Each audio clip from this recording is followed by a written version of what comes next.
So let's say we have an ASCII table here, or table of ASCII characters, and yeah, we'll just make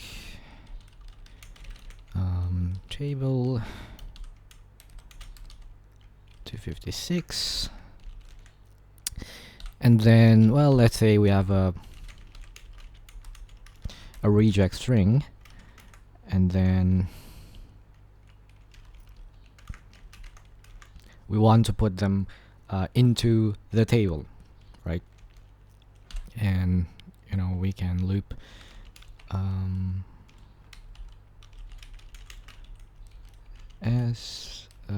sp plus sp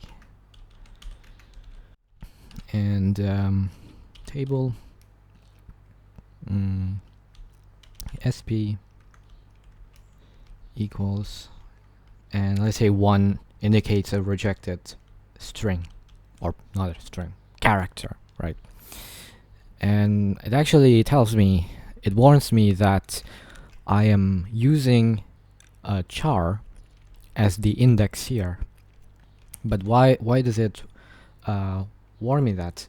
Well, we have this table which contains, or which has a size of 256. And why 256? Well, because there are up to 256 characters in ASCII. But the problem here is we're trying to use char, which can only represent from -128 to 128. And we also have negatives in there, which wouldn't really make sense, if we try to access the -1 of t in this case. And since we don't need negative numbers here, what you can do, not just with char, right, but with int or long or something, is use unsigned char.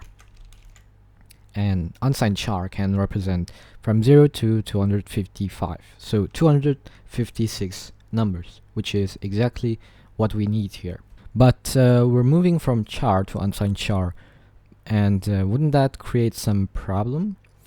Well, we can actually just do something like this.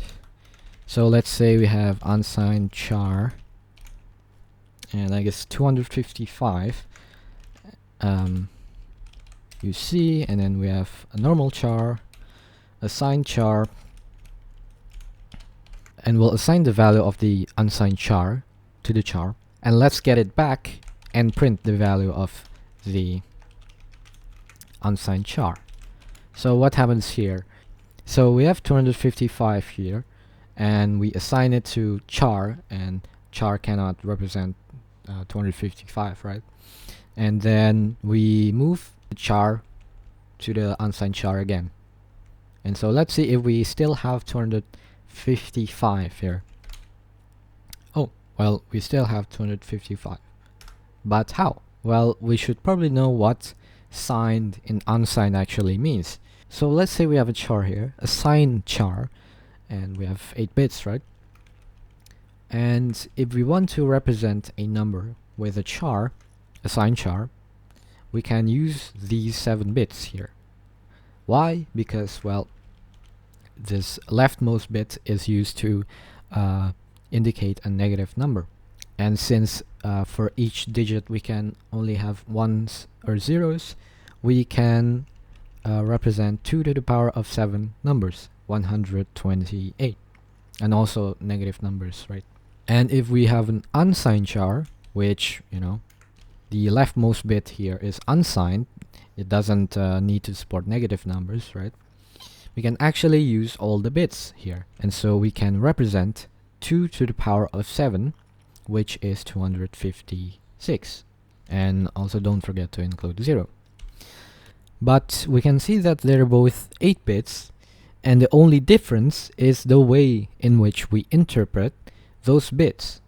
So if we have like I don't know, 11111 here, and if we have a 111111 here, so in the case of signed char here, we can see that this is probably a negative since the leftmost bit is signed, whereas in the case of the unsigned char, the 1 is actually part of the number we're trying to represent.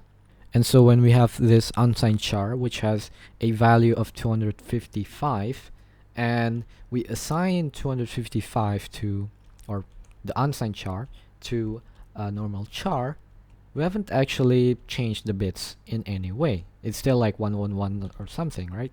And so when we try to assign the char to the unsigned char, we still have 255. The bits hasn't changed, right? They still both can represent 8 bits, right? But, you know, if we try to print the char, it's gonna be negative.